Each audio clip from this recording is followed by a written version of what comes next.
Good evening, Blue Otter League family. It's always a good evening when you are here with us. We are here for week 6 of Blue Otter League Masters. We got a nice matchup here between the Church of Champagne, who are 1-4, and EVO Shade, sitting at 2-3. My name is Yanni. I'm joined here by Fury. And Fury, this match actually has some playoff implications as we get closer and closer. EVO's hanging on to that 6th seed by a thread. Yeah, it's very important for them to come into this game strong. They want to obviously 2-0. They'll take a 2-1 on either side realistically, but they need to play it out very smart tonight, come in strong, and take a win. The problem is they do lose some bans because of an E-sub that's coming in tonight. That's why you're seeing a Teemo. That's not a real ban. That is just a placeholder ban.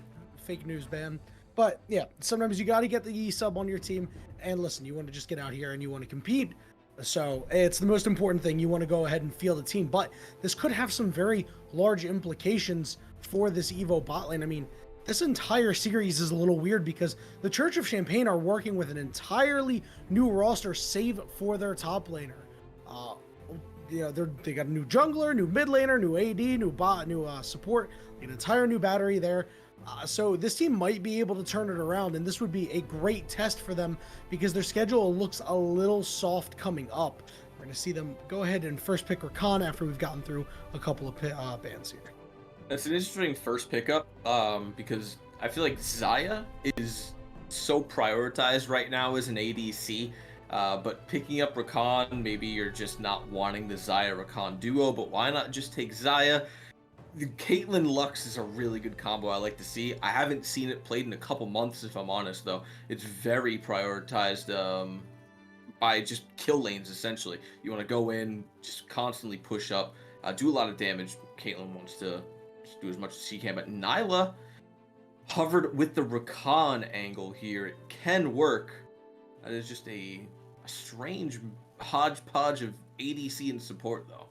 Yeah, and one thing that's really interesting is that EVO actually did play Caitlyn Lux last week, but they're going with the new support here, stepping in for Toyin. So it's a nice. I like the reason why they like to pick it up here. It's a combination that pretty much any two experienced bot lane players should be able to execute. But as you said, that Nyla is a little bit of a surprise here, and you pair that up with a Rakan.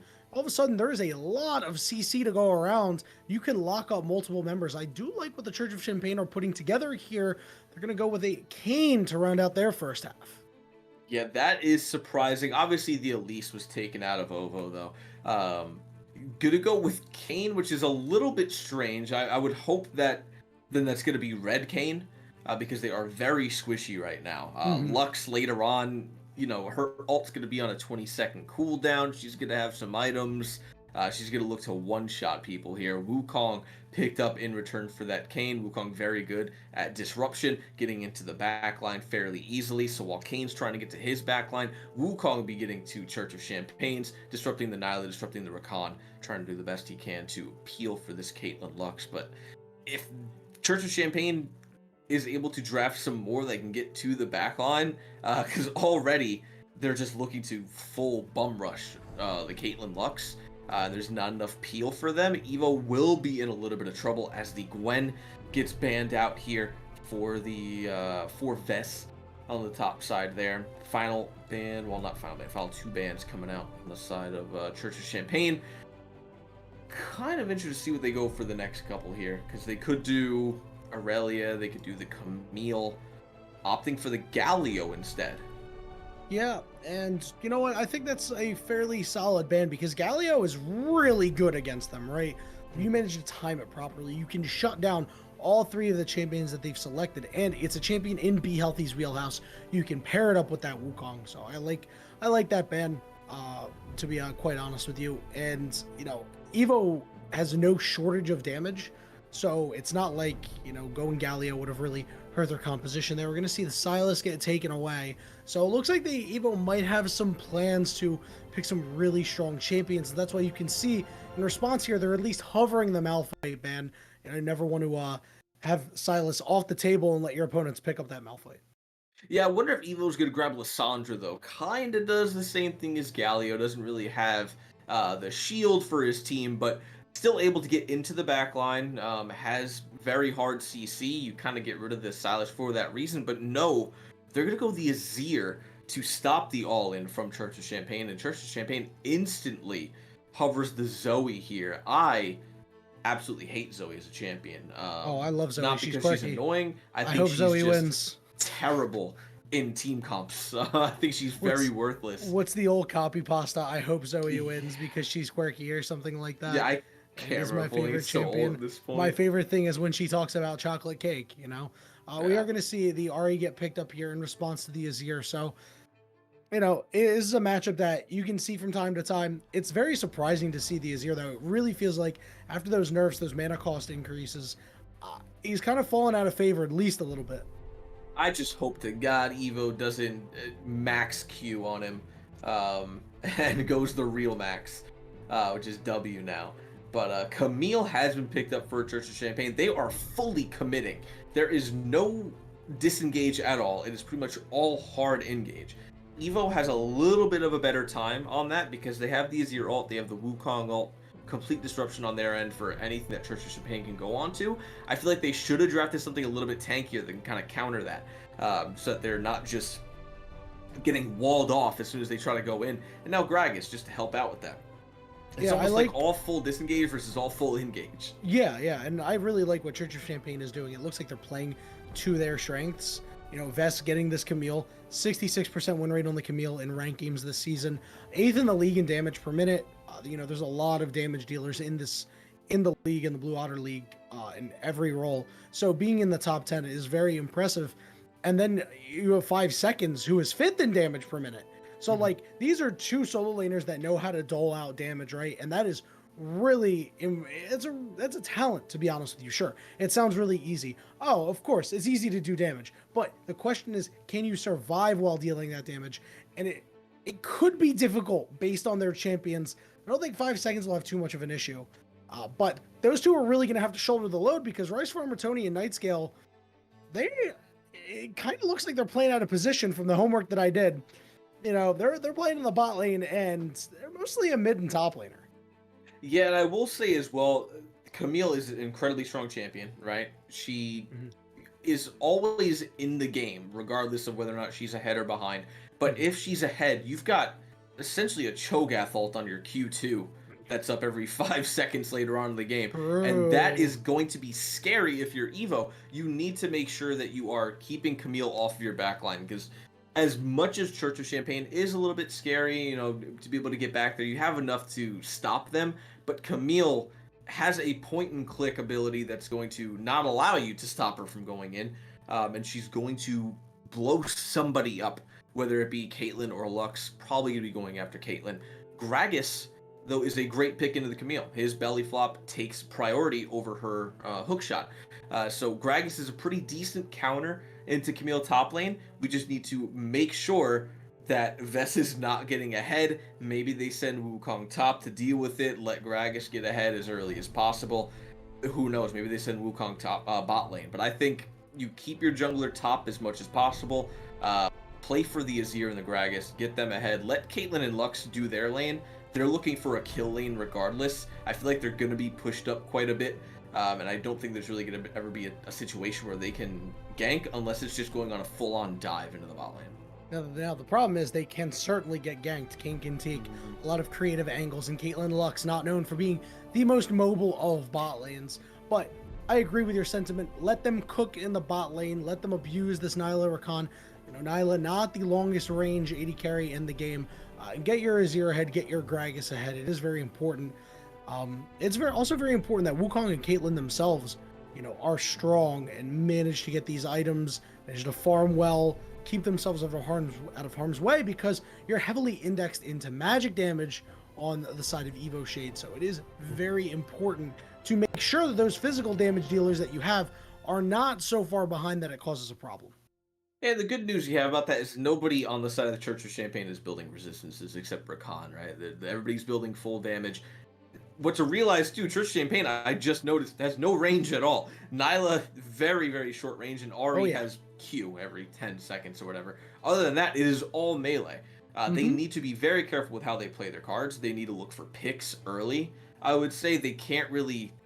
I don't think they want a full 5-on-5 team fight. I think they just straight up lose that if they're even. If Hmm. they're ahead, they can look for it, but I think they want to have Camille in a side lane when they're going for that so that they can maybe draw a couple people top to stop the split push. Uh, they got their work cut out for them on this one. We're going to see Kane probably move around the map a lot because he wants to get form as quickly as possible. Uh, I don't know what he wants though. If he wants red, I guess you have to go top. You have to fight Wukong and look for a 2v2 in the top lane. If he wants blue, he can go anywhere else. But if he wants red and he's not ganking top, it's going to be a very delayed transformation by him. So Nah, Kane, a blue very feast or Kane, famine jungle. blue Kane this game, bro. I hope not. Start blowing some people up. Nah, but That'll be interesting. yeah, we'll see how the teams execute their compositions because they have some very fundamental differences here, and ultimately it does come down to the execution in these games. All these players incredibly skilled, and both of these teams fighting for a playoff spot, so you know that they are ready and we're raring to go. We're currently in the spectator delay, so we will be ready and raring to go very shortly after we take a very, very small break. We'll come back and we'll give you all the action for Game 1 between Church of Champagne and EVO Shade.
Alrighty, Blue Otter League family, we have made it to Summoner's Rift here for game one between the Church of Champagne and EVO Shade.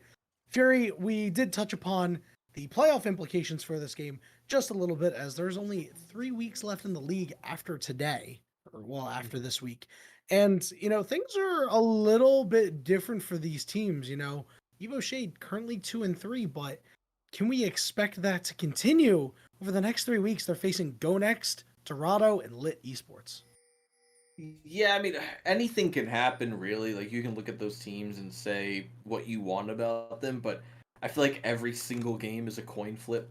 I feel like teams can play a certain way one week and they look absolutely out of their minds, and then the next week look like a completely different team. I know that from firsthand experience, how different a team can look from week to week, just for no reason, really, other than they're just off on their games. So depending on how they play tonight, maybe they play very well. They go into next week with the same energy, and they go to the next week with the same energy and start looking good. Or, a bad game tonight could kind of throw them off for the next week.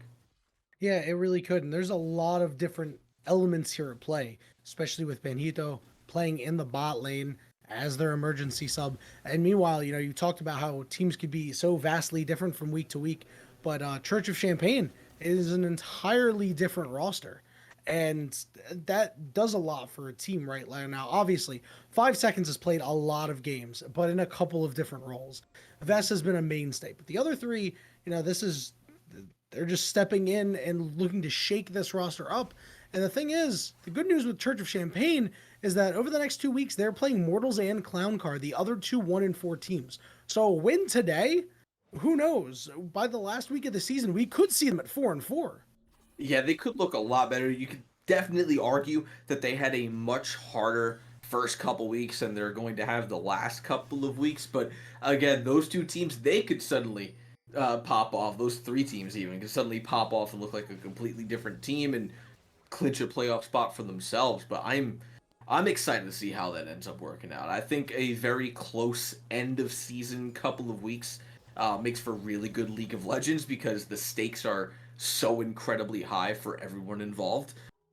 So even tonight, it's you can look at it and say it's not super important. Realistically, it's not, but it is still a decently important game for both teams. Both teams want to win.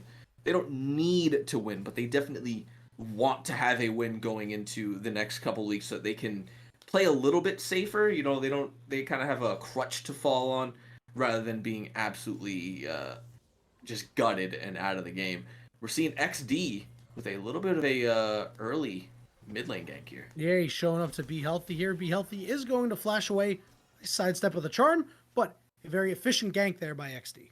And very fancy footwork on Be Healthy after the flash there. Dodges the charm, dodges the Q, and then we're going to see XD move up into the top side. However, One Spring Leaf showing up in the bot side, but not a great position. No, Tony couldn't get away, got slowed. Has to flash, which means Nightgale gets rooted up. The Ignite is on. They're very low, but they do manage to escape with their lives. Rice Farmer Tony burning the flash, but Nightgale okay in terms of summoners for them.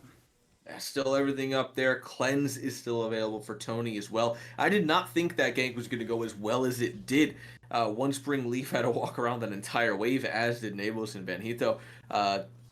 Thought maybe they weren't going to be able to chase it down because of the amount of minions in front of them, but still able to chunk them out pretty harshly there. Nabos now double the CS of Rice Farmer Tony. We're seeing how just not great the very close quarter combat of Nyla and Rakan is into the lane dominant Caitlyn Lux. Caitlyn Lux with the CS lead early. I'm shocked. I tell you, couldn't see it coming. Yeah, no, I mean, I couldn't be me. Totally not expecting that. But Rice Farmer Tony will be able to get some CS back here a little bit and take a look. There's a couple of differences. Top lane especially, Vess's looks like they're getting the better of Sword a little bit. Maybe not in health, but at least in the CS department. XD has a small lead, but the items for these junglers are what I really want to look at right now. You've got the Serrated Dirk on one side with the Sheen on the other. These are big power spikes, Fury. It is. Sheen is huge. I mean, it's 700 gold, and you have an empowered auto every single time you use an ability. And that Sheen proc this early on, level 4, you're doing about 20% of their health just like that. Yeah, one Spring Leaf has to try to get away, get some shielding, so they will be able to survive. Be Healthy teleports immediately to make sure that they can try to escort their jungler in. They're going to Shurima slide over. No shuffle quite yet. Gragas Barrel lands, and it's first blood going over to the Wukong. A great roam from Sword. Now 5 seconds is on the wrong side of the map, trying desperately to get to their Camille. Sword, ready, body slam flash, gets a kill for themselves. Really, really well played for EVO Shade there. A nice level 6 roam from Sword to hit a double barrel. Get 1 kill for himself, 1 kill for 1 Spring Leaf. Be Healthy TPs, gets a couple assists. Banhito with a wonderful roam as well. I can't imagine they thought that Lux was going to be there. That means Nabos is now in the bot lane getting solo XP. A little bit trouble if he does get engaged onto Nightgale, but he's already got the wave pushed up under tower and will be backing off for free. 20 CS up over Rice Farmer Tony now, and has to be pretty close to level 6 after that as well. Oh yeah, he's gotten so much solo EXP, and this is exactly what you want as Caitlyn Lux. Hasn't gotten a plate quite yet. It's still very early, and you can see that plate. It's not gonna stick around for too much longer, but XD hanging around in the bot lane knows that the return of the Lux is imminent, so might be able to make a play. Remember, Nightscale's Ignite is still up, and you see on the bottom side of the map, Wukong in the area as well, so we could see a little something, but XD certainly has a beat on it. Yeah, and now the Hextech Drake being up here, nobody really has the priority over it at this point. Realistically, it's Nabos and Benito. Not sure if they're going to try to move up to it early or if they're going to try to get a pick. Kane is on the bot half of the map here, just behind this wall on Tribrush, potentially looking for a gank. Benito walking up to that wall as well in a very dangerous position. We do see 1 Spring Leaf in this river bush, potentially scouting out for a counter gank. The way this wave is, Vez showing up in the Tribrush as well. It's going to be all-out war on the bot half of the map here. Sword, no TP, can't come down to this. Be Healthy, no TP, and can't come down. He's pushed in, and now fight. Yeah, there's the engagement. There's the charm. Vest is going to fly in. It's a double charm, in fact, and 1 Spring Leaf knows that the play is broken, and they will not be able to help out. There is a kill on the way back, though, due to the Ignite. So it ends up being a 2-for-1 overall. Vest going to TP top, get themselves a kill and an assist, and be able to pick up that wave. So anything that you can do, I can do better, Gragas, is both of these top laners have linked up with their teams early to help out in fights. Yeah, it's really nice fight for Church of Champagne. You know, they don't get a whole lot off it. They get a couple kills, but realistically, it stops and all in onto this Drake from Evo Shade. But 1 Spring Leaf and Be Healthy say, screw it, we're going to go for it. Church of Champagne not staying around. They don't have any vision on it either. So XD none the wiser. Going to take red and immediately go top. I thought maybe they would have been able to stay around for this Drake, but back timing from the Nyla, the death of Nightscale, is going to stop that. So a couple kills does not stop that Hextech Drake. Rift Herald is up on the top side of the map. We see XD, Vest, and Nightscale here. So it looks like that is just going to be a Hextech Drake swapped for the Rift Herald. Yeah, and first Rift Herald has so much value attached to it, especially when you have a Caitlyn Lux. They finally managed to take out that first plate. As they look to get even more damage down onto the Snyla, if they can manage to get another plate before they drop this Rift Herald Fury, there's going to be a lot of gold and a lot of map control on the bottom side to be picked up for Church of Champagne. There is. I'm wondering where they're going to drop this Rift Herald as well. Ari has just been pushed in to Be Healthy here, so they could look to drop it mid. Maybe look for a dive on a Be Healthy if it's available. XD does have the ultimate. I don't know if they really want to drop it top because Sword's actually having a really good time now. He's got his CS back up because of how long Vez stayed in the bot side there, and he's just been constantly winning the trade against Vez as well. This Gragas is going to be a little bit dangerous in the next couple of minutes once he does start showing up to the fights. We see XD taking the Raptors, potentially looking to drop that Herald up over the side here, as 5 seconds does have the push. Is going to miss the charm, and maybe that stops XD from going in there. I think maybe 5 seconds hits that charm, they just look for a dive. Yeah, it would have been incredibly dangerous because of members that are roaming over, but they might have been able to find the kill. See Benito looking to just shove this wave out, Be Healthy. Looks like they want a reset. This is a very nice roam, very high level stuff here.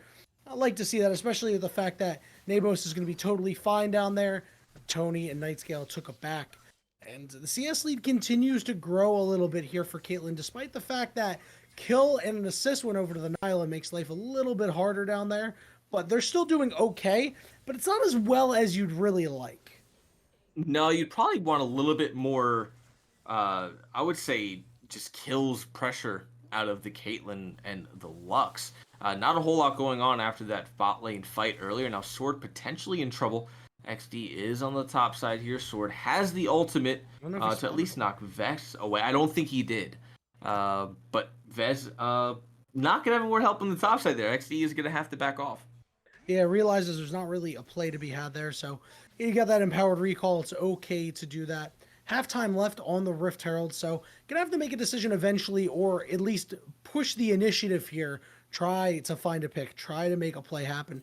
Game still very tight. Only about a 600 gold difference, but obviously still very early here, Fury. And, I'm interested to see what's going to happen once these mid laners start breaking out here. We saw Be Healthy in that earlier fight do a lot of work, and that was out. That was without the ultimate on Azir. I can't imagine what a fight's going to look like when Be Healthy is able to slide right in and make a huge impact. Especially when that fight's probably going to happen before XD has transformation. They fought once. They have 1 assist, 1 death. I can't even imagine they're 25% of the way through that transformation here. XD needs to get around the map more. He's been in 3 lanes at this point. He went mid, top, now bot lane, and each time has been sniffed out on the gank, and now a fight in the bot side. They went for a full engagement, but Rice Farmer Tony didn't see the Wukong. It's a 2-0 for right now. And on the backside, Kane looking to close out on a kill, and they do. They're going to have to flash away, trying to get away, but the ace in the hole is going to land true. A 3-for-1 for EVO Shade. Yeah, I can't imagine that was worth it. I mean, for XD, sure, now he gets a little bit of his transformation going up after the forced fight, but overall, a 3-for-1 can't be worth it for them. A 2k gold lead now for EVO Shade. Sword pushing in on the top side here. A level up over Vest. Slightly ahead in farm, but nothing that isn't going to be immediately balanced out here after this next wave, I'd imagine. But Sword is getting the better of these trades. 1-0 and 183 stacks of that tier now to 135 stacks of XD. I didn't know that Kane went tier. If I'm honest, he's got Prowler's Claw and tier. Something you can do. Is it just mana immune? I guess so. You can't really be going anything else, right? Yeah, it's a fine item. The item's okay. Yeah. I just think he needs to move around the map more if he wants to go that night scale in trouble, man. Yeah, Springleaf was right there. Ultimate does not quite land as Nightscale has a fancy enough feat to get out, but does have to burn their flash. And this is the problem with Church of Champagne right now. It looks like they're a little out of sorts. No protection for the support. You see the Rift Herald dropped here in the mid lane. It's going to get a plate, and it's going to get 2 plates, I should say, as one was very close to going down. 2.5 plates, not too bad, but the bottom lane fight, that recent skirmish in the jungle that Nightscale had to get out of, this is a team that clearly has some synergy issues right now. Benito. They got to clean it up a little bit. You can see the aggressiveness here as they're getting right on top of that Kane. Vest on the backside, gets Shurima pushed away by that ultimate. XD trying to kite away out. Ultimate lands, doing quite a bit of damage. Ends up being a shutdown for the Ahri. And there's just the numbers game is too strong on the backside. Rice Farmer Tony, no way he wants to get in the middle of this fight. He's going to flash onto 2 members in the middle of 4. Manages to find 1. Now it's a 3v3 as the push continues for Church of Champagne. Be Healthy has to flash over the wall. Vest in hot pursuit manages to find the Gragas. And now Nabos on the backside is completely alone. Can Be Healthy run this fight though? It's a 2v1. Has vision of Vest. 5 seconds, lands the charm, gets the kill, and Church of Champagne comes out on top. An excellent fight for them. I don't know if they still want to contest this Drake, though. It looks like they are heading towards the bot side. XD is now blue Kane as well. Didn't go red, so even less tankiness than what I thought there was going to be in this game for them. We're going to see the roam from bot side here. 1 Springleaf and Benito showing up. The only issue is in that last fight, a big reason why they lost, Benito couldn't land a binding to save his life. If you paid him $1,000, he still would have missed them all. And they could not find a fight for it. And because of that, we just saw Vest get into the backline, do so much damage. Rice Farmer with a beautiful flash ultimate, able to get a kill. But that was about it. 5 seconds was able to pick up a couple kills for himself. Has that Ludens, and now EVO Shade going to be moving on to this Ocean Drake. It doesn't look like it's going to get contested. again, I thought that Church of Champagne was going to be able to move around it a little bit earlier, but it looks like they're just going to ultimately secede despite having a really good last fight. You know what? That is okay with them. You know, give away the first two trakes. It's not a big deal. Cloud Drake now up. And whoa, off Oh, screen, Nabos wow. taking out, or taking out Nightscale, I should say. And Rice Farmer Tony is in a bit of a bad spot here. Spring Leaf in hot pursuit, going to drop that ultimate down. The ace in the hole is coming. Rice Farmer Tony does not have many places to go, and he is going to be sent right back to the base. 2 kills on the bot lane of Church of Champagne. Evo Shade knows where they're going to make their money, and they are abusing it. Yeah, and now Rice Farmer Tony down in ultimate as well after that, tried using it to stay alive for a little while longer. They're going to trade the Rift Herald on the top side for it. We'll see if they're actually able to get anything off of it. That last Rift Herald was held onto until it ran out, essentially, was when they dropped it mid. I would imagine they wanted to hold it for a little bit longer to get prio over the Drake that was just spawning, but had to use it a little bit earlier than that. Now it looks like everybody falling into the mid lane here. We're seeing a lane swap potentially. Rakan mid here with Ahri, but it looks like Nyla is going to stay bot lane. And maybe looking for a fight here in the mid lane is Evo Shade. Or maybe they're just wanting to stop the push onto this tower. Yeah, especially seeing XD pick up that Rift Herald. You want to keep this mid lane turret alive.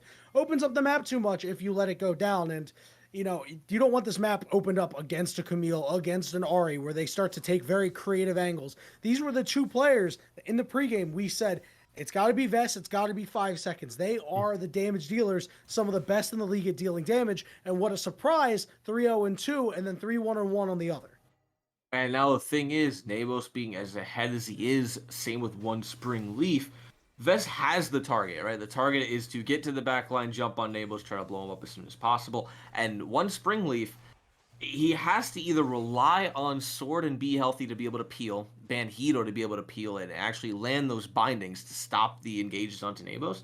If not, then he needs to be the one peeling with the Whirlwind, with that ultimate, and be able to stay on top of his ADC and stop any engages. I don't know if that's what's going to be able to happen, but I really interested to see how a full 5-on-5 opens up in this game, if one even does. Like I said in the pre-draft, I kind of thought that Vest was just going to be split pushing the entire time, but now that he's 3-0-2, and I wouldn't say considerably ahead of Sword, he's still losing in the 1v1 trades, but I think Vest is going to be doing a lot more in team fights than what Sword is at the moment, only if Sword's ultimate is down. Yeah, and it's not too surprising to think that Vest would do more. 18 minutes in, has that Mythic already, is working on their next item. Looks like it could be a Ravenous. Meanwhile, Gragas went with the Everfrost, did not elect to go Rod of Ages, so you know that's been a very popular build. I think the Everfrost is fine, but it could create some problems, a little bit less tanky as well. And now the good news is there's no timer, you don't have to wait around that, but you have to wait around Be Healthy's Rod anyway, which also is an interesting choice I find on that Azir. And we'll have to see how these fights end up developing, because if you're Evo Shade, with that Rod of Ages, you don't want to take these fights right now. You would rather just wait.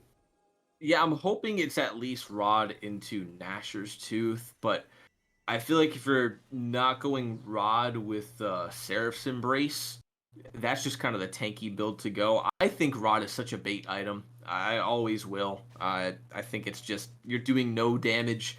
You're forcing yourself into a late game comp when you could be just playing for early. You have Caitlyn, Lux, Wukong, and Gragas. You kind of want to end this game early. You don't really want to go into the late game against a Camille, right? Against a Nyla. Despite her being down, she gets a couple items under her belt. She's going to dash onto your backline and blow up your entire team with that. What's the name of her ultimate? Apotheosis or something like that. Some weird name. She's going to just jump on the back, push R, and your whole team's going to get blown up. I think it should have just been... I think you could have gone Ludens this game, if I'm honest, against a very squishy team. I don't think you really need the Rylai's. Or excuse me, the Roa. Yeah, against a squishy team, it is a little strange to see them go that. I guess they opted in for more of the survivability, which I think is totally fine. It is a choice. But, I mean, you just kind of want more damage there, right? Like, you want to pump out this damage, especially against a player that, you know, if you do your homework, does a lot of damage. 5 seconds does so much damage. We're into a little bit of a pause here. Is not sure if it's a player disconnect or what, but we should be able to get back into the game for you hopefully very soon. So taking a look at things here, I'm kind of surprised that Church of Champagne has not played as well as I expected. I kind of expected them to come out really strong. It feels like they've been a little flat. Obviously, that last fight a couple minutes ago worked out really well for them in their bottom side of the jungle. But I mean, anything's an improvement for this team who lost a game in 19 minutes last week. Yeah, they're not doing too bad, right? They're down a little bit. I think they are not down as much as I thought they were going to be, being against the Caitlyn, the Lux, Azir with the map control, and Wukong be able to move around the map as much. The fact that Camille is 3-0-2, that Ari's still 3-1-1, despite the current jungle and bot lane gap, is really good for them. You want your solo lanes to at least be ahead where the rest of your team is not, and two big carries, right? They're not putting all of their eggs into the ADC basket. They're mixing it up. So now they have 2 out of their 3 carries very online right now. Kane, it be a little bit harder for him to get online later on. He's kind of running out of that Rift Herald as well. He's going to want to get that down as soon as possible. But where they're at right now is very solid. They're only 300 gold down. It's 2 Drakes. But if you're actually fighting around these next Drakes, you can potentially just get 4 Clouds if you want to go for that. I think on their team, 4 Clouds could be pretty good. Yeah, certainly not bad at all. And we are back online ourselves here. Is looking for a couple of picks here, but Ari is the one to get picked and is now very low. Has to ult themselves out. Rift Herald going to get dropped, but in response, Be Healthy is going to drop that Azir turret. You get a lot less value out of that Rift Herald when it's an Azir turret that's going to get knocked down. Not so great. Now, Ari Ultimate is going to be down for this fight. They do have teleport available, though. We're going to see them teleport over to it, while Vess is going to take the long walk down. Sword to teleport available as well. So these teams just jockeying for mid lane position here. Gragas going to take the back and take the teleport. So EVO have the inside track onto the dragon. Haven't started it up yet, though. Sword looking for a big stun here is Nightscale dashing to the side. 5 seconds on a flank, but again, no ultimate available to try to get close. Trap line coming out from the Caitlyn can put in a lot of work. 5 seconds gets spotted out on the side, just desperately trying to find that pick while the poke is coming through pretty strong. Nightscale getting lower and lower. It's the Lux, it's the Gragas beginning to cause problems. You can see Vess has already started to head toward that mid lane wave, looking to push it in. So, Church of Champagne, are they too interested in taking this fight? Vess is on the way back over. XD is trying for a very long form flank. 5 seconds is there. The ultimate had come back up, so they get in, they get the charm, they get out. And over the wall is XD getting the kill. And now, at close quarters combat, the Azir soldiers doing so much to sequester this fight, but the health bars are low. XD finds Nabos. 5 seconds gets a kill. XD gets over the wall and lives. For now, Be Healthy can't quite chase him down. Ends up being a 3 for 2 in favor of the Church of Champagne. And Vess is looking for more. Sword is so low. One more auto attack. The ultimate, the Hextech Ultimatum is going to get the job done. EVO Shade had that fight all for themselves. They just had to play for the poke. They get fully engaged on Church of Champagne. Plays that so well. Be Healthy takes the Kane into the backline. Nabos gets killed because of it. Stays around, and we see Vess able to just clean up. Now 4-0-4 on this Camille. Kane has become really online after a couple of those kills. 5 seconds, was able to just dash around the backline and not even get touched during it. Really big for the top side of Church of Champagne here, and if that's how a fight's going to look for EVO Shade, they got to clean up these next ones. If they're not playing for the range that they have the advantage over, and they're allowing all of these melee champions just to walk on top of them, the next fights are going to be very detrimental for them. Yeah, it was a very smart fight out of 5 seconds, just waiting for their ultimate to come back up, and paid off in spades. And that is... listen, the ultimate was down. I expected EVO Shade to punish that window, but were unable to do so. Give up the dragon, lose the fight, give up a gold lead. You can see Tony trying to take out that turret on the top lane. Can't quite get it done. 1-4-6. Has really not had the greatest game ever, but has been there. Has been a bit of a disruptor So you can see the rest of Church of Champagne wants to get this turret down up here. Charm comes out. The Gragas takes a lot of damage. XD is over the wall, looking to claim the kill on the Gragas. Is going to use the Umbral Trespass and able to find the kill. But that means the Ahri has gotten caught as the Wukong, causing problems on the backline. Springleaf getting plenty of knockups. And Benito's roots, their snares, were on target this time around. And not entirely sure what Sword was thinking there, walking up to that bush, but that was not the play. And now Tony. Oh, they're going to mob the Caitlyn and take him down, but Springleaf on the turn. They're able to find one kill. Tony sustaining pretty hard, but that root hit both members. Vest over the wall, off the top rope, able to claim the kill. Springleaf does find the Nyla, but finds themselves in the dirt, and that is more kills going over to this Camille. Now 6 of them after getting a double in that last fight. Vest is now nearly unstoppable. If Vest gets onto anybody on the side of EVO, they are almost guaranteed to be dead. Sitting on a 600 gold shutdown at this point, sitting on about 1,500 gold just in his pockets. Overall, 9,000. He's 1,500 up over Sword at the moment. The gold lead essentially all in his pockets now. Slight lead in the mid lane, about 1,100 for 5 seconds over Be Healthy, and about 100 gold lead for XD over Springleaf. Bot lane is the only lead that is currently on the side of EVO now. It's about 900 gold lead for Nabos, but at this point of the game, 900 gold is not a lot 25 minutes in when you were kind of just really, really far ahead in the bot lane.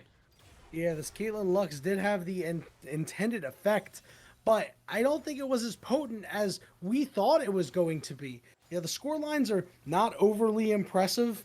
The CS numbers, not overly impressive. Rice Farmer Tony's done a very good job out of position to try and keep themselves in this game. You can see this Baron get started up. It does bait out the teleport from 5 seconds, which means there's an advantage to be had here. Are they going to try to blow up the Rakan? Rakan gets out, 5 seconds on the back line with the charm. Vest in the middle of multiple members, and now this is a problem. Ultimate coming out from the Azir is not going to do all too much. One Springleaf on the back line is low and falls. Vest over the wall, but goes down themselves, and now it's just XZ, the lone member, who has to try to find a way out, and this Caitlyn is now in the game, finds a triple kill.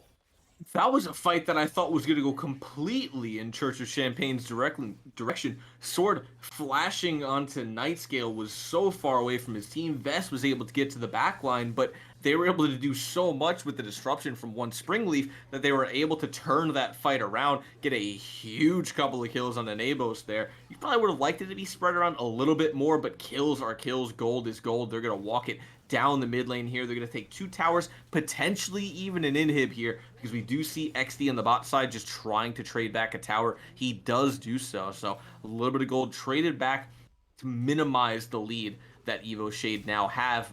About a 1,400 gold lead. Dragon will be coming out about 35 seconds here. Baron is still on the board. So now it all comes down to who is going to prioritize what objective. I think if you're Evo Shade, you can give up this Drake and go for the Baron. And if you're Church of Champagne, you kind of want to hover around the Drake. You don't want to let them get onto Soul Point, but I don't think the Cloud Drake is that important to be contesting around. But this Baron has been started up. Yeah, and you can see Be Healthy just doing so much damage over the wall, has that fully stacked rod, has that Nashor's Tooth, has plenty of attack speed. And as you mentioned, the rest of Church of Champagne has no idea. They're already headed over to the Drake. They have to know that something is up because this Drake is completely untouched. They have no vision of pretty much anybody. They just spotted out Benito, but the Baron taken from right under their noses. And Evo Shade has an opportunity to really pull away with this game now. Yeah, really good trade here. They're going to take this Drake for the Baron. And we just saw right there, look at the damage 5 seconds did to Sword, right? The charm that lasts 20 years, and then a Q took him down to about 2/3 of his health. If 5 seconds is able to find another one of those just for a catch, Church of Champagne can absolutely pop off in the next fight. You hit someone with a charm, you get XD to go and get an ult onto them with Vest hook shotting into the back line. And that's just the fight that you want. You want to be able to look for flanks, get around the back. They got to kind of pull themselves back into this game now. They're about 2K down. They're by no means out. It's just getting a little bit harder, especially after that last fight. The fact that Evo Shade was able to win a team fight after essentially losing 2 in a row speaks to how they're playing the game for sure. Vest now in the bot side here, and it looks like Evo Shader just wanted to push the aggression mid, try to fight before Vest is able to get to this tower, but it doesn't look like they'll be able to. Yeah, Vest just continuing to cause some pressure, which means Sword has to find a way over there. Now, Sword, remember, not as tanky, doesn't have that Rod of Ages, does manage to clear out the wave, but Vest does not care. They're going to be able to take that turret. 600 gold in the pocket of this Camille, who has become a problem. So it's really up to Evo Shade to try to make something happen while Vest isn't around. You can see Benito about half HP. They're looking to find this pick onto 5 seconds, while 5 seconds is looking to stick around and make sure this turret stays upright. Ooh, not too much close. they can do. Yeah, that turret got taken down pretty quickly. So more gold going over to Evo Shade. The gold lead is still not quite there. It's about 2,500. It's manageable for sure for the side of Church of Champagne, as they're doing a great job of sticking in this game. Yeah, that turret got rolled and smoked faster than Snoop Dogg at Woodstock. Azir just absolutely pumping out numbers. Nashor's Tooth with the fully stacked Roa now has that Rylai's and Berserker's Greaves, getting that much closer to full build. Caitlyn, 4 items with boots now to the 2 and 2 halves, I guess, that 2.5 items, Rice yeah. Farmer Tony has now. He technically has 3 2.5 items, half? but 2 yeah, and 3/4. Two of those items are 2 halves of It's- 2 different items. It's 2. We'll call it 2 and 3/4. And you know what the best part is about Nabos' build? Who needs armor penetration when all of your opponents are Exactly. so squishy? You It's are ideal. going to be dealing millions of damage, going to be sustaining up. Look at that large shield that they have. It can buy them enough time to survive against Vess for the entirety of the team to swarm this Camille, who has been outpaced by someone like Be Healthy, who's currently level 17. As the push continues, you can see Nightscale is on the flank. So is XD. They're looking to maybe try to make a play. You know, yesterday in the finals, Huhi had some opportunities on Rakan looking for these really wide flanks. And Evo, they're kind of sniffing it out. They have an idea that this sort of thing is going to happen. The turret had already fallen. The inhibitor is coming next. The teleport is coming in, which means Nightscale is cut off completely from the rest of the squad. And they just walk in and take the inhibitor and walk out. Yeah, and with that Azir tower as well, that helps so much for the way they can position. They don't have to worry about pushing up too much because they have a tower behind them. Now, with this wave on the bot side, they're going to be able to siege this next tower as well. Nyla and Camille are going to be showing up a little bit late to the party. Be Healthy on the backside here, though, and they're going to find a fight potentially in this small little crook, but that's not going to happen. They're going to push him off. There's a lot of poke going back and forth. Vest has been spotted out on the side. There's the One double and all. stun. There's the knockups. And there's the fight that Evo Shade wanted. They blow up 2 members of the Church of Champagne as the push to end the game continues, making a 3rd member. And they are ignoring that turret. They have minions and they want to end it. Vest is the target. The turret does end up falling, as does that inhibitor. They've got a minion wave. They no longer have Baron. But Vest has accepted defeat. Rice Farmer Tony has accepted defeat. And Evo Shade take game 1. Everybody probably throwing up their GGs on that final siege there. We will take the Nexus at about the 32-minute mark. A very back and forth game, but ultimately Evo Shade definitely winning through their bot lane there. The Caitlyn and Lux was just so powerful there, and then one Spring Leaf on this Wukong, able to move around the map so much faster than XD could. XD got a little bit of a late transformation there. Went Blue Kayn. I don't know if going Red Kayn would have made any difference realistically, but I feel like it would have been a little bit of a better play for them. Overall, Evo Shade looked very clean in that game, because after losing 2 fights, they come back, they win a 3rd one, Nabos pops off onto it, and then from there, they just kind of start sieging and easily win the game. Yeah, from that point on, all of the gold in Nabos' pocket finally said, we've hit late game Caitlyn.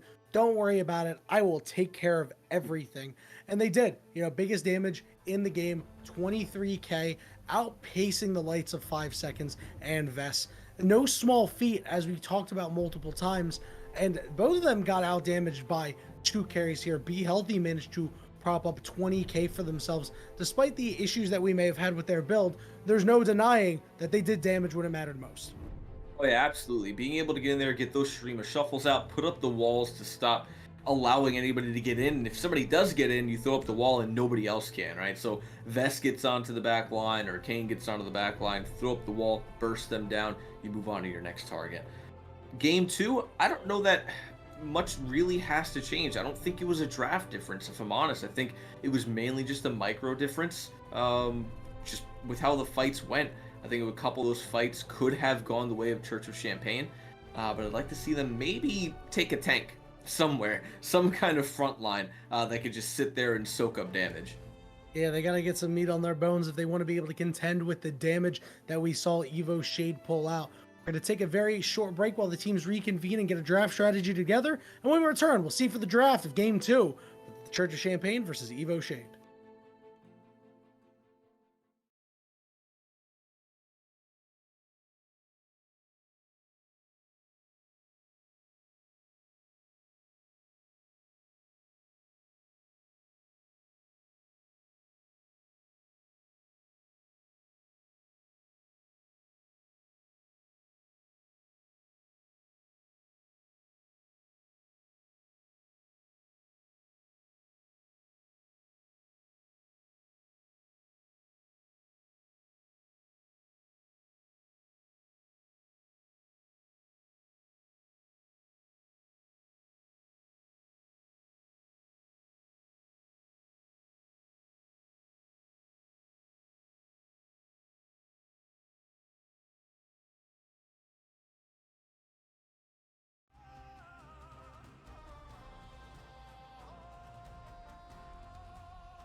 Welcome back, Blue Otter League family, to Game 2 draft here between EVO Shade and Church of Champagne. Yanni and Fury still giving you the call here. EVO is still down 2 bans, but still finding a way to win the game. Things weren't looking so hot. It was back and forth for a long time. These two teams are very evenly matched. EVO Shade eventually was able to pull away, Fury.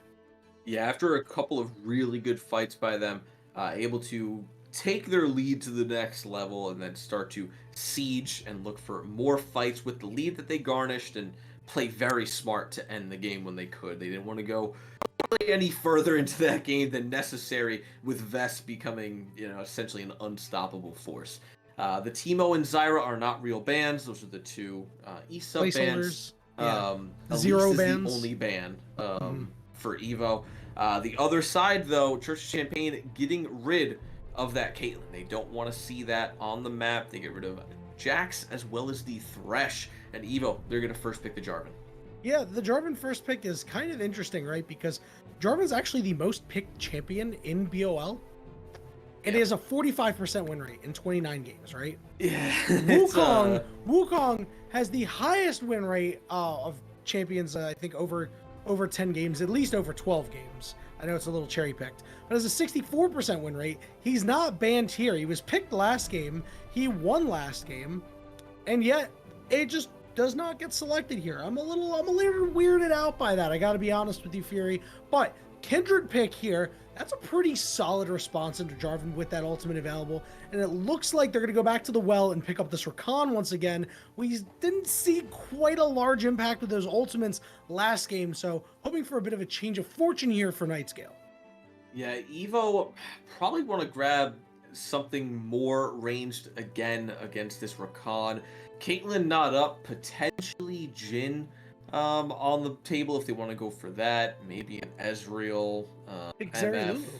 Zeri Lulu, you could do that. It's not necessarily ranged, but it is high skirmishing. Alistar, picked up your Kai'Sa potentially? Aphelios even. Okay, Thresh was banned. They could have done the Aphelios Thresh, but Aphelios Alistar can work just as well. I think I would like to see Kai'Sa picked up, but Aphelios, high elo. You have good hands, you're fine with that. The only thing I don't like, though, is Kindred being picked up by Church of Champagne. Kind of has to play the same way that Kane did in the last game, being very proactive, wanting to be all up in the other team's jungle. Will they be able to pull that out this game is the question. XD didn't have a spectacular showing on the Kane, so they really got to step it up for this Kindred. Next couple Lovers of bands duo coming picked up, up here. Zyra Khan. Not too surprising to see. But it is interesting that it was left off the table last game and they went with the Nyla. This time they're going to go with the more acceptable combination here. And I wonder how much of that is because Rice Farmer, Tony, and Nightscale, their synergy is a little off. But I like what they did here. It's a strong lane, right? It's one of the holy trinity bot lanes that have really come out in pro play. So seeing Zyra Khan, always gives your team a little bit of shot in the arm as we head to the second half of bans.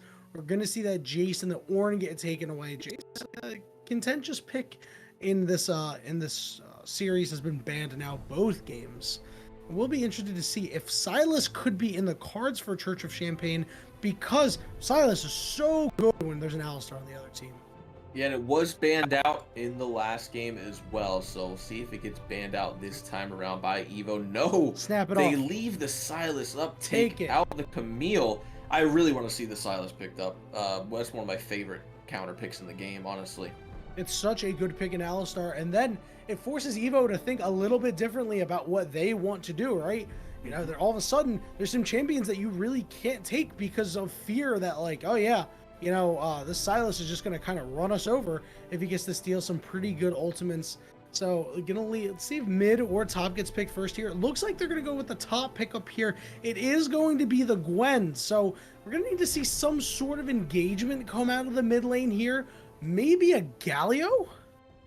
5 seconds could go Rise potentially as well. Good. I think that would be a decent pickup into the J4 Alistar, but I think Silas is still really strong. I don't know if they want a melee champion with already 2 melees in the game, but they went all 5 melee last game, so that's definitely not off the table. Thomas Kench oh. picked up All right, Azir insta-lock hold for on. EVO.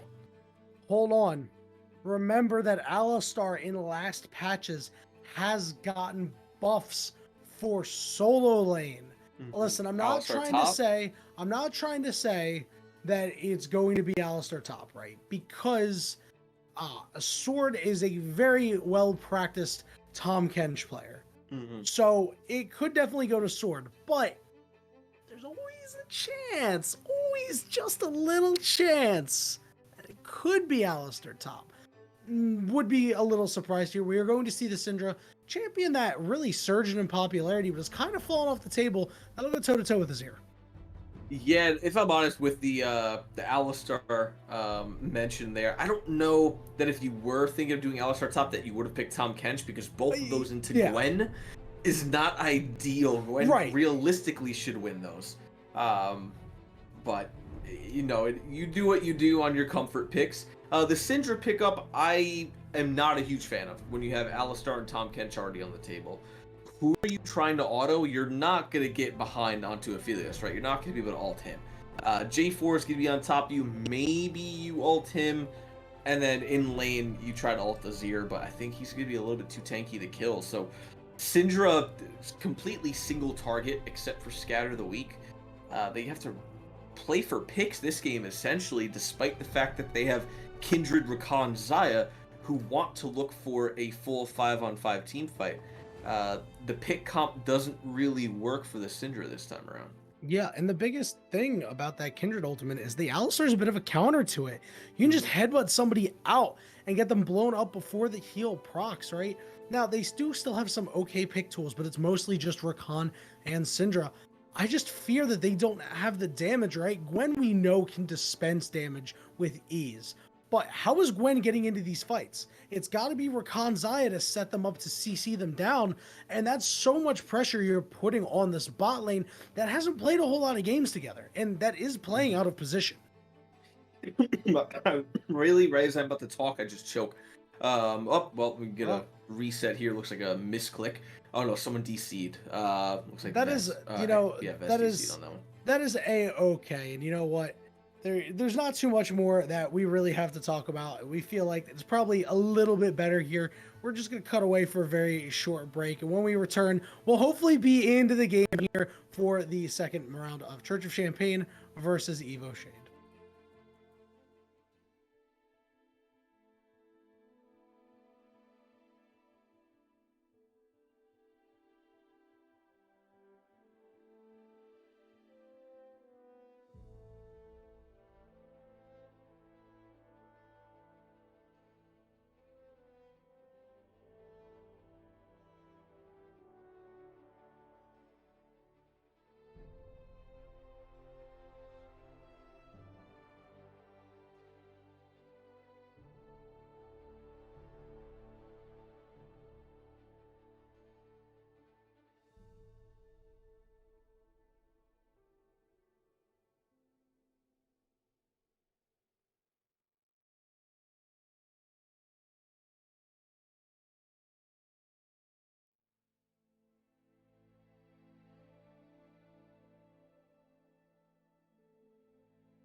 Thanks for hanging with us here, Blue Otter League family. Sorry for a little bit of the delay, but we got it all fixed up, and we are on to Summoner's Rift here for Game 2 between EVO Shade and the Church of Champagne Fury. Again, we talked about it, very close Game 1, but now these compositions are vastly different. And, it kind of looks like Church of Champagne has a bit of a worse composition. I'm going to say it. It's a little worse. I'm a little bit on the fence both ways. Also, if my ADD is gonna blow me up real quick, production, could you swap the Kindred and everybody for me real quick? Because I thought it was Kindred top for a second with Smite. Um, but they had a DC. They come back in. I like Church of Champagnes, and I also don't. The reason I do like it, I like the Gwen into the Tom Kench. I think Gwen into any tank is pretty favorable for her. She should have a pretty decent time into that. I think Sword should have gone something a little bit more just bruiserish rather than just straight tank. I think like Garen might not have been terrible. Darius probably wouldn't have been too bad. I wanted Teemo's something a with hard Engage. counter to Vess. I wanted something with Engage. Tom Kench is good for engage, but I don't know if that's the kind of Engage. engage that you want, right? Like you It's really you know have to what? land that. Realistically, it's good protection for the Aphelios, right? Who theoretically should be chased down for most of the gamers. Both of these junglers are going to start off on the top side, and really the onus is on one Spring Leaf here. We saw they've played a lot of Jarvan in this league, and everybody knows that once Jarvan hits level 2, you are liable to get ganked. Which is why it's a little odd that we see them start up on the top side. See this ward, good scouting here. So they know that Rice Farmer, Tony, and Nightscale are up to something. They're just trying to get the cheese on, man. Again, it's a bit of a mismatch down here. Oh, Nabos and Benito miss one CS there. I was Tilt. hoping they would have hit the Tilt. what do you call it? Hit the level 2 first, then go all in off of it, but they're not gonna be able to do that. Rice Farmer, Tony, and Nightscale should have the level 2 earlier than they do. We'll see what happens here, how they play it out. Sword, though, probably just gonna try to sit back and farm a little bit, but Vest is just gonna do so much damage. Sword's not gonna have a great time. It's gonna be a lot different than the last one. Sword is not gonna be winning the trades, and will probably not be up CS at all in the next couple minutes. We'll take a look. Yeah, I was about to say, it's just later. like, well, he's up CS right now. Who knows? Yeah. Maybe he can win trades. Listen, Sword at one time was the #1 Tom Kench in North America.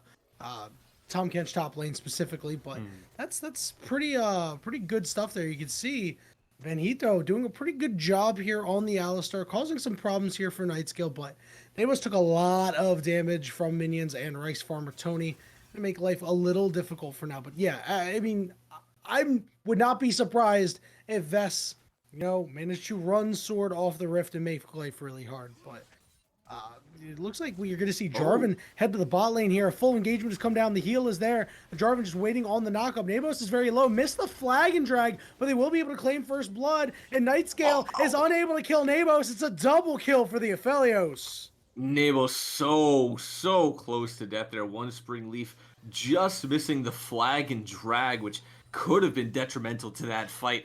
Ends up still going their way, although all 4 sums blown in the bot lane for Nabos and Benito. The Ghost still up for Tony.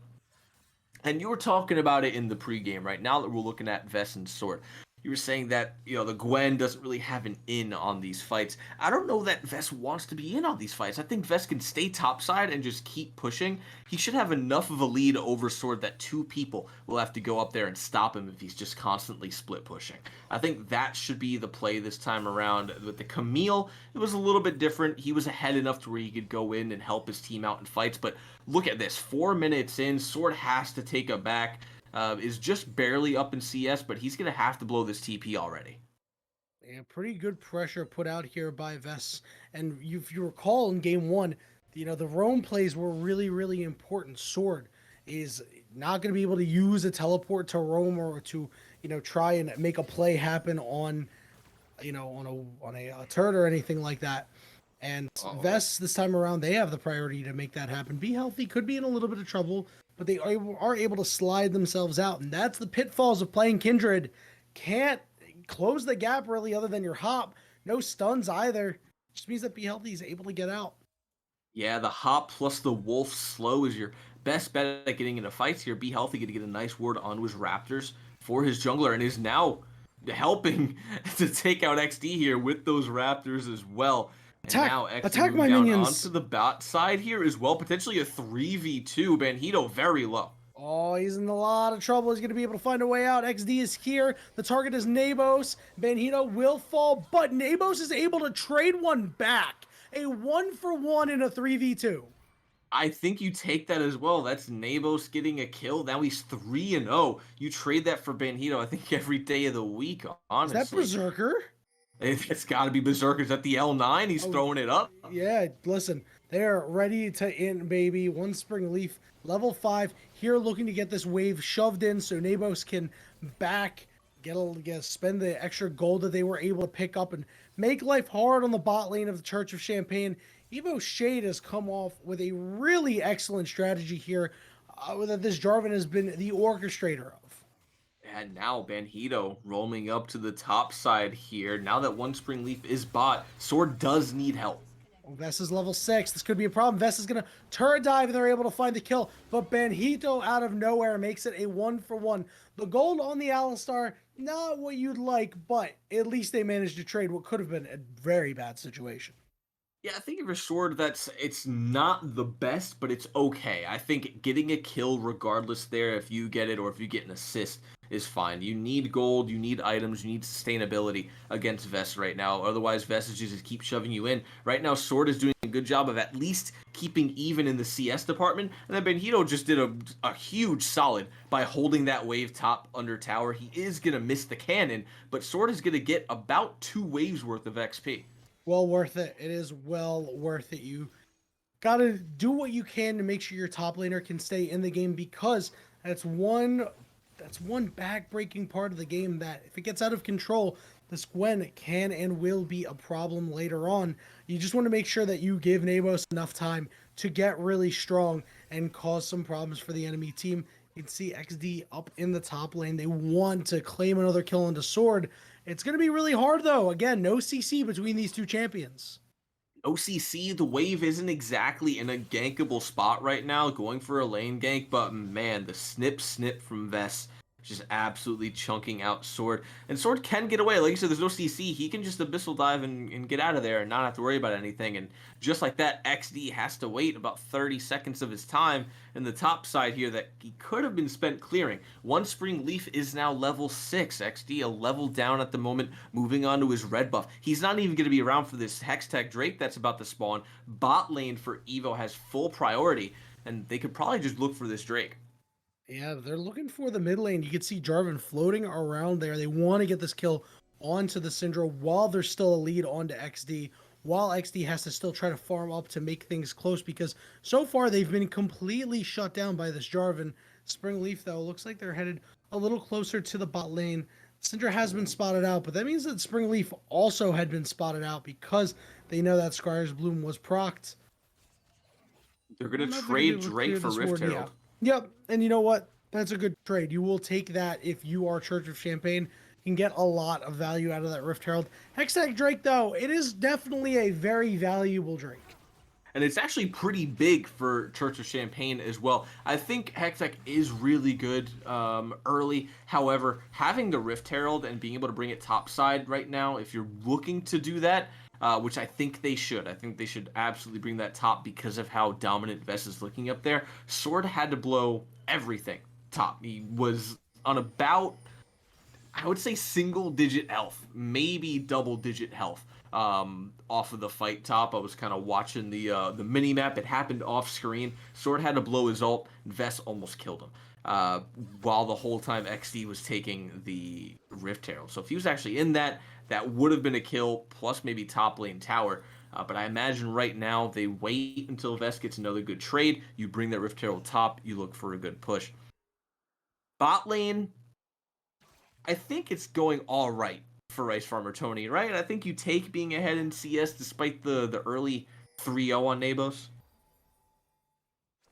I think it's really bad.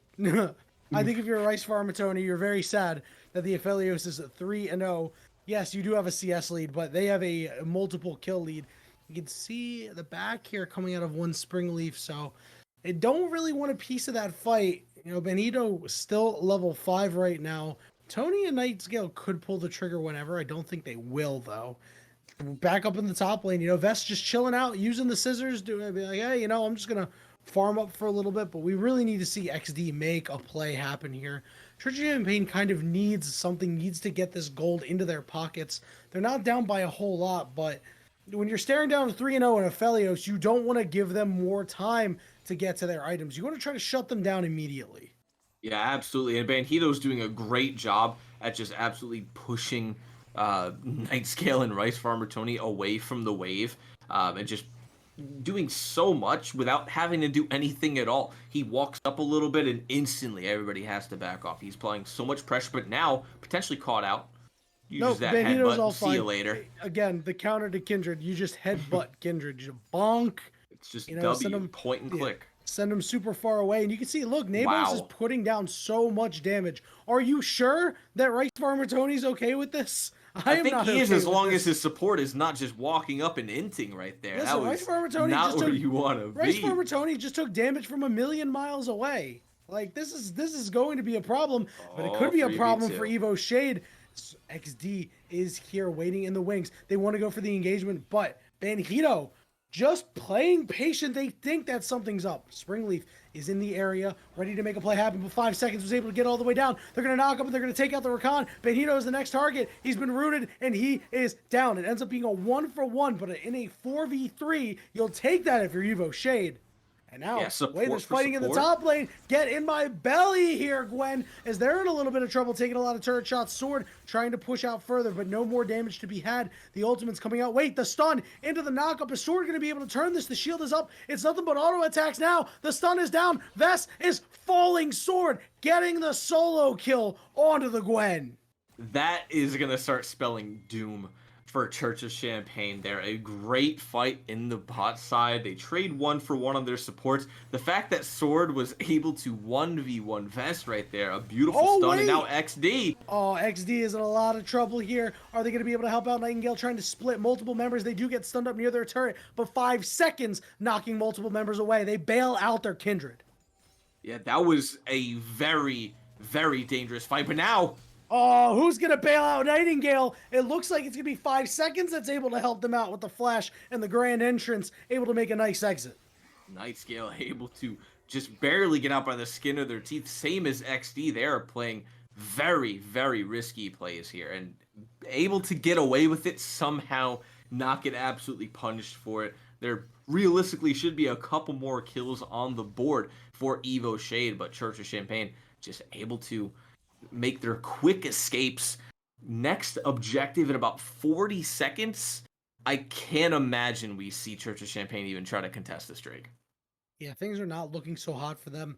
Keep in mind, the Kindred did drop the Rift Heralds, and they're down 1,600 gold. Yeah. When you get that Rift Herald down, and the gold lead widens, and it's not in your favor, it's kind of a feels bad, man. And you can see this Alistar is just creating problems here for Kindred, just making life difficult. They always have to play with the fear, that anxiety in their mind that the cow could just come out of nowhere. I like the roams coming out here from Banhito because Nabos is not getting punished on the other end. Yeah, I do as well. The fact that he's able to walk up to essentially anybody on Church of Champagne right now and make them scared to fight. Oh, Nabos. Oh, just barely missed that ult. Can they kill Tony? Tony has that Gale Force available. Here's Nightgale. Nabos, they're going to get charmed. They did not flash, and it's a shutdown. It goes over to Nightscale. Not exactly what you want, but you will take it all the same. That means Tony, a little bit more gold in the pocket, but one Springleaf is here. So is XD, but Tony not in the fight. Looks like Springleaf going to back off, realizes it's a 3v2. We don't really want any part of this, although Alistar didn't get the memo. Yeah, definitely not ideal that Nabos doesn't flash there, and especially not ideal that Nightscale gets the shutdown gold. But it looks like he is going to, Banhito anyway, is going to help get his team to Drake, despite the fact they can do that.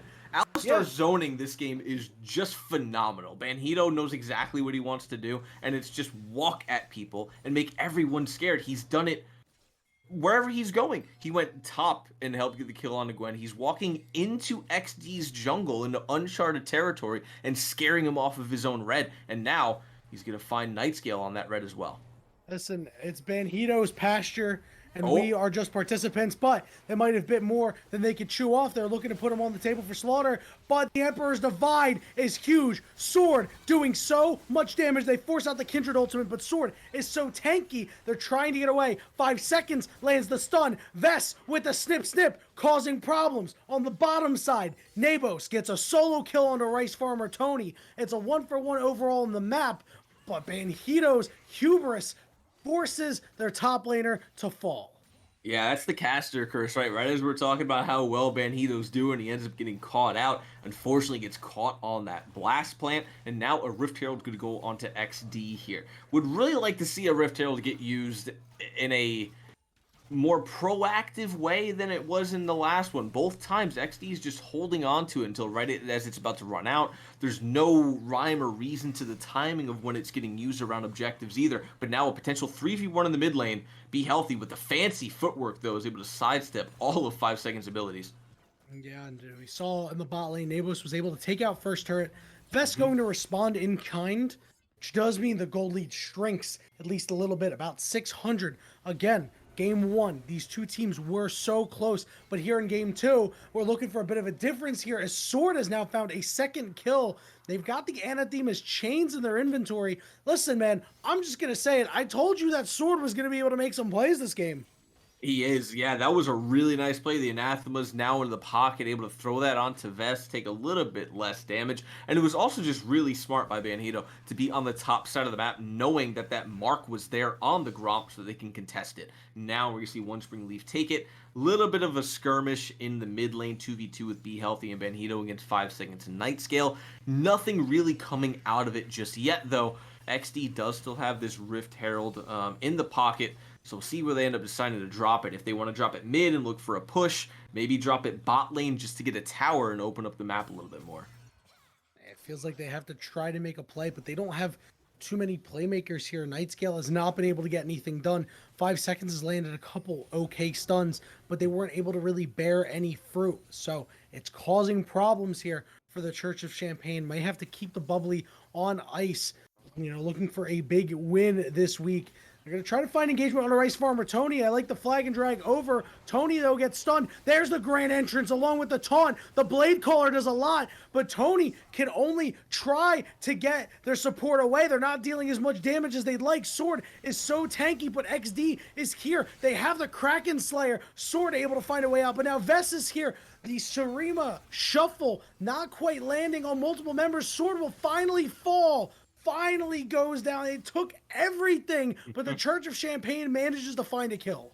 If there's one thing you need to know about that fight, it is that Gwen is immune. Not knock her back. Unfortunately, now a 5v4 in the mid lane here. Rift Herald available for XD.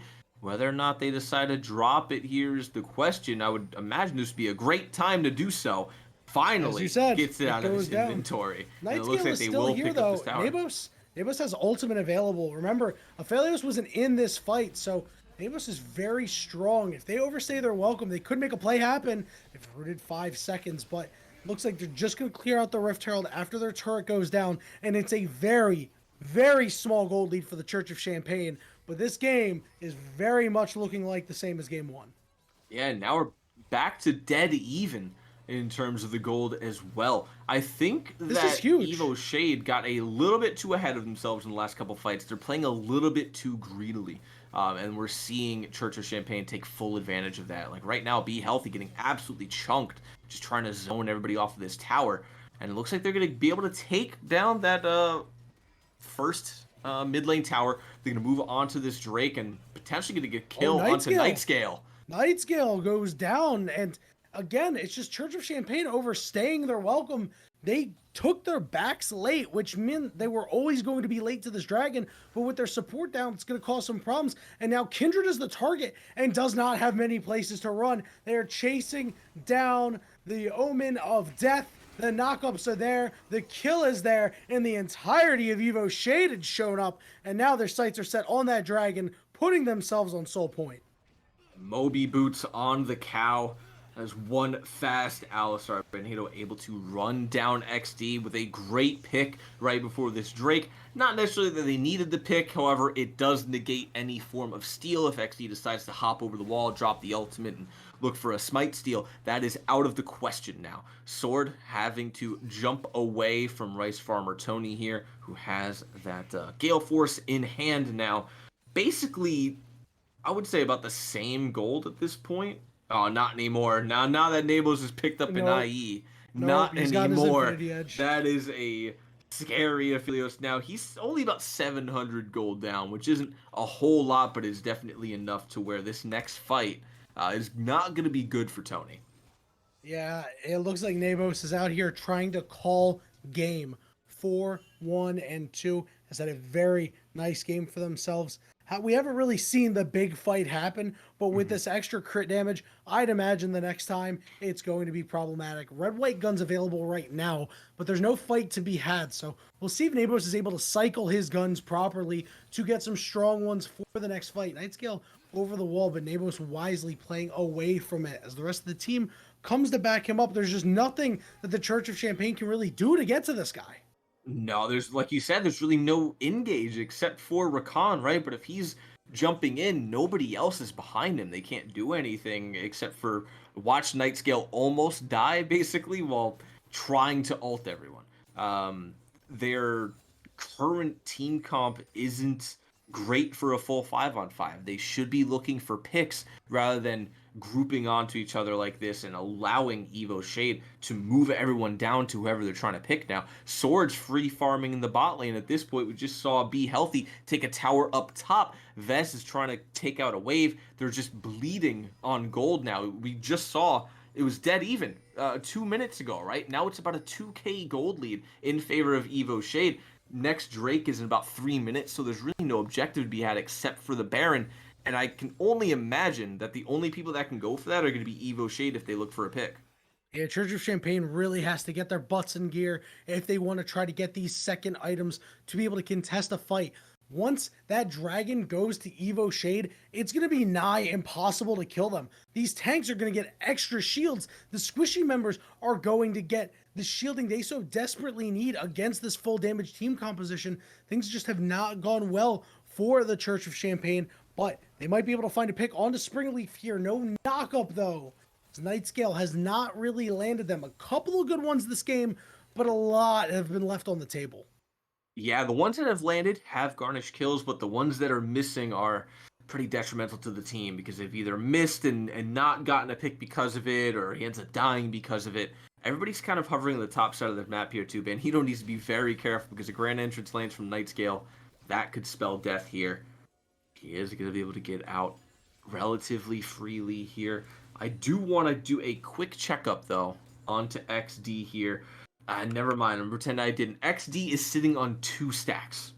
That's not too great. That's not where you want to be. You want to get to that mark of 4, and I don't know if they're going to be able to get it within the next 2 minutes. The good news is the carries, your mid laner and your bot laner, they have gotten their second item. Shadow Flame coming out for the Syndra. Navori Quick Blades for this Xayah.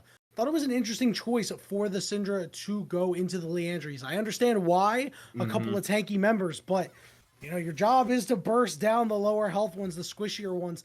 I guess with Be Healthy going their tanky build, I can understand, but at the very least, some extra oomph behind them. Now it's a matter of if their supplemental carries can get it, if this Kindred can get it within a minute, if this Gwen can get it as well. You can see they're clearing out Baron Vision, and it's going to be started up here by EVO Shade. 5 seconds is in the area and knows now that something's up because a lot of damage is going down. Bandito is here trying to run zone control, but XD is over the wall. Bandito very low, getting lower and lower as to flash over the wall. The Baron is going to go down as XD and flash over the wall, but now it's Vess on the other side. Vess looking to run the fight, is completely untouched for right now. Sword in the front line, but Vess gets bursted out, and here comes the damage. The Aphelios does so much with that ultimate, and the rest of the Church of Champagne are running scared. The Blade Caller trying to keep them alive for now. It's a 3-for-1 for EVO Shade, and they continuously look for more. They are terrorizing the Church of Champagne. That was a 4-man cataclysm on top of the 4-man Moonlight Vigil. A huge ultimate for Nabos in that fight. 6-1-3. He's gonna back and pretty much have 3 items built after that. A massive, massive fight for Evo Shade. They're gonna take Baron. They're gonna put up a tower in the mid lane here. They're just gonna get Mountain Soul virtually for free here. I can't see a world where this is gonna be contested. Great zoning from Bandido on that Baron. Great follow-up fight. You saw Sword sit right in the middle of everyone, full tank, not take any damage for it either. And just a wild fight for Evo Shade. That is starting to really spell doom for Church of Champagne. If they don't tighten up in this next fight, they have to do something about this soul. The dragon has not been started up yet by Evo Shade, but they have full control of the area. Some ultimates have returned already. It's only the Moonlight Vigil that's down, and the Church of Champagne knows that they cannot find a way in. They were a little too late, and that means it is the Mountain Soul, the extra shields, exactly what you'd want if you're Evo Shade, the protection to be able to come through against this 4-threat composition that has not been able to make things happen. The gold lead is still close, but you can throw that out the window with this shielding fairy. You really can. There's just Evo has such a lead right now, despite it only be 4K, right? We look at 5K as kind of a benchmark for leads, but 4K is really big when you have 4 Drakes in a big fight. Oh, they're looking for Tony. They're looking for Nightscale. Tony's going to drop the ultimate. Blade Caller it in. Nightscale trying to find a way up, but XD is in a high traffic area, and they're the one to get caught out. They got headbutted out of their ultimate. It's now Vess on the back line on top of Nabos. Nabos has been charmed up. Nabos has to flash away. He's burning away. Nabos is somehow still alive, and that means it's time for Be Healthy to make the play. The Emperor's Divide lands. Double kill for the Jarvan. Nightscale, the last one to fall. Give him a triple, and it's a clean ace for Evo Shade. That was the first fight that Be Healthy was able to land that Emperor's Divide onto Vess, not being immune, and it was huge. So much damage onto that Gwen because there's just no front line on the side of Church of Champagne. You talked about it earlier, that Leandri's on Syndra. You know why she has to do it. If there's a tank on Church of Champagne, she doesn't have to. Maybe there's a little bit more damage that comes out of 5 seconds. Maybe she can find Nabos. Maybe Nabos actually dies in that fight instead of being out on 10 health. Instead, one Spring Leaf with Bandido, insane engage from them. Just holding on to that Cataclysm from one Spring until the very last second where he had to use it. Nabos sitting in the middle of that jungle, freely hitting, because after Nightscale engages, there is nothing else for them to engage on top of. Sword can just stand on whoever they want. So can Bandido and just soak up all the damage. There's nothing that Church of Champagne can do to really kill any of these tanks. You saw Nightscale down there out of desperation trying to make something happen, and they're going to FF. They called it. It is over. It is done. They are like, you know what? They tried for the last gasp. They could not get it done. They didn't want to hand over a kill to Be Healthy. You know, I guess Be Healthy, 0-0-6. They were like, you know what? This guy's not going to have any fun today. No kills for you. But overall, a really strong series out of Evo Shade. Church of Champagne, they threw a curveball at him with these roster changes. It could have been something so big, but Evo Shade pick up a massive win for themselves to try and make sure that they can retain this 6th seeded spot, because we mentioned it earlier, their trek to the playoffs does not get easier from here.